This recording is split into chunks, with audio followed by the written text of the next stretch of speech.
Canada's immigration policies have come a very long way. From the Chinese Exclusion Act of the 1900s, the country now claims the highest per capita immigration rate in the world. In London, immigrants to this country make up 2.2% of the city's population.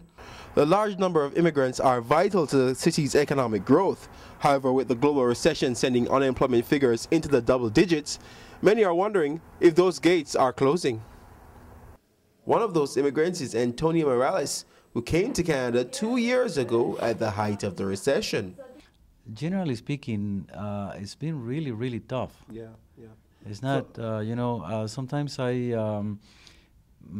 people say, okay, well, go on, that's the American dream. But the American dream is really like more like a nightmare than a dream, right?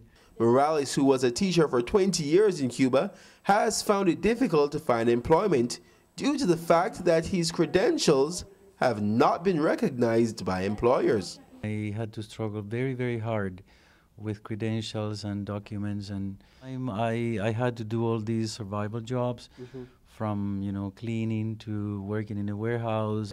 But Antonio's experiences are not singular to him, as Julio Herrera has also found his new life in Canada to be less than he had hoped for. Well, it's a difficult. It's a difficult involved to the culture Canadian. But it's a beautiful place to live.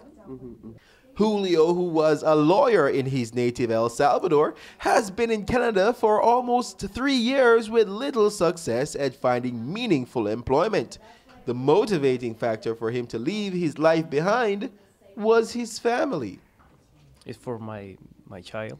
The main reason to come to Canada is give them a better future for them.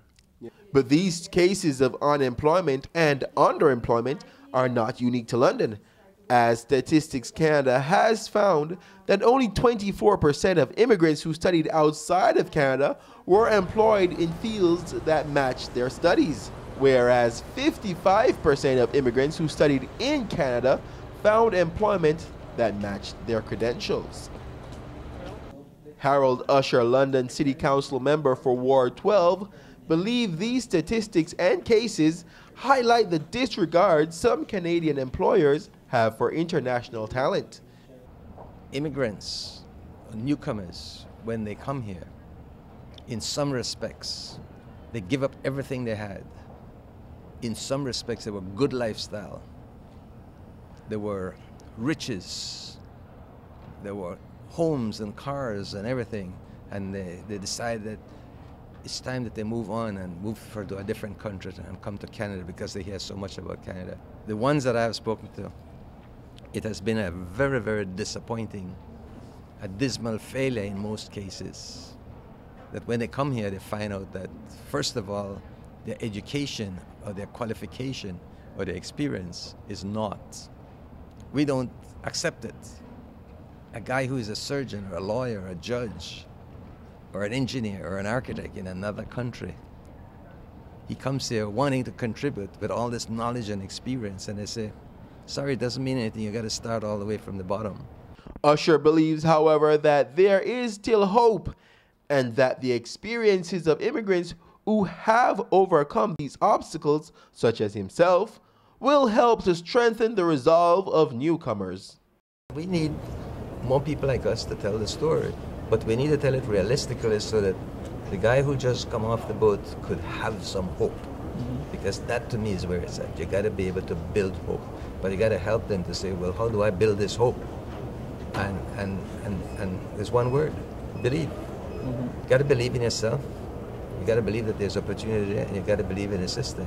But the biggest thing is you got to help people believe in themselves. Antonio Morales has already latched on to that self-belief. I've wanted to go back to Cuba many, many times. I still think that maybe I can make it. Yeah. But you still remain hopeful. Yeah. I'm trying to be positive. So despite the current economic conditions, many immigrants still keep that fundamental thing that brought them here in the first place: hope. A hope that things will get better and they will be prepared for it. Reporting for TV Fanshawe, I'm Tyrone Thompson.